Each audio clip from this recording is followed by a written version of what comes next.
Menjadi orang tua, menjalankan peran pengasuhan adalah proses maraton jangka panjang. Tidak ada yang sempurna, tapi kita perlu punya bekal. Dan salah satu bekal utamanya adalah memahami tahap perkembangan anak. Tahap perkembangan anak penting kita kuasai agar kita tahu tujuan pengasuhan jangka panjang. Kalau anak kita sekarang umurnya 1 tahun, tidak berarti kita tidak perlu paham apa yang ada di tahap perkembangan selanjutnya.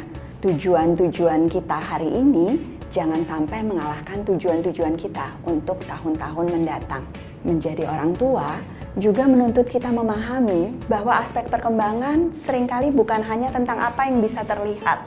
Misalnya aspek perkembangan fisik anak yang mudah kita bandingkan dengan saudaranya sendiri atau anak tetangga. Tetapi aspek perkembangan sebetulnya sesuatu yang sangat luas dan perlu dilihat utuh. Ada aspek perkembangan yang berkaitan dengan kognitif dan bahasa, ada yang berkaitan dengan sosial emosional, dan tentu saja ada yang berkaitan dengan perkembangan fisik anak. Semua aspek perkembangan dan tahapan perkembangannya saling berkaitan. Apabila ada hambatan di salah satu tahapan, maka itu akan mempengaruhi tahapan selanjutnya. Karenanya menjadi sangat esensial bahwa orang tua terus mengaktifasi kegiatan-kegiatan yang dibutuhkan anak yang akan berbeda-beda di setiap tahap perkembangannya. Kita terus mencari cara, karena cara yang sebelumnya efektif belum tentu menjadi cara yang efektif untuk tahap perkembangan berikutnya, karena fasilitasi yang perlu dilakukan orang tua seringkali harus berbeda saat anak ada di tangga pertama dibandingkan dengan dia sudah ada di tangga yang lebih tinggi. Orang tua yang tahu tahap perkembangan anak juga bisa mengelola ekspektasinya, bisa menyesuaikan harapannya, tidak under expectation, tidak menuntut terlalu rendah dari anak, karena sebetulnya anak sudah bisa mencapai impian-impian yang tinggi, tetapi juga tidak over expectation, tidak menuntut harapan yang terlalu tinggi dan kemudian menerima anak dengan drama.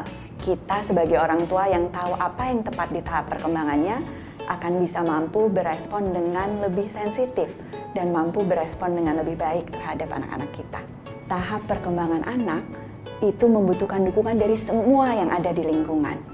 Apabila pengasuhan dijalankan bukan hanya oleh orang tua saja, tetapi oleh kakek nenek, oleh pengasuh yang menggantikan peran orang tua, maka semuanya harus paham.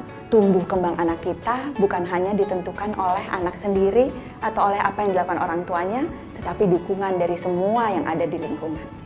Berbicara tentang dukungan lingkungan, salah satu yang paling menantang adalah tidak membanding-bandingkan anak.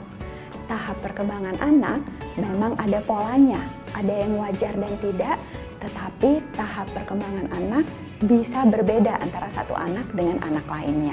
Anak-anak dengan temperamen bawaan tertentu, anak-anak dengan kondisi lingkungan dan pola pengasuhan yang berbeda bisa tumbuh dengan kecepatan yang berbeda, bisa lebih unggul di satu aspek, tetapi lebih lemah dan butuh tantangan dan dukungan di aspek perkembangan yang lainnya. Apapun kondisi anak kita, tugas utama orang tua adalah menstimulasinya dengan mengajak main bersama. Jangan takut salah, jangan ragu-ragu pada saat menghadapi anak-anak yang kadang-kadang terlihat bermasalah.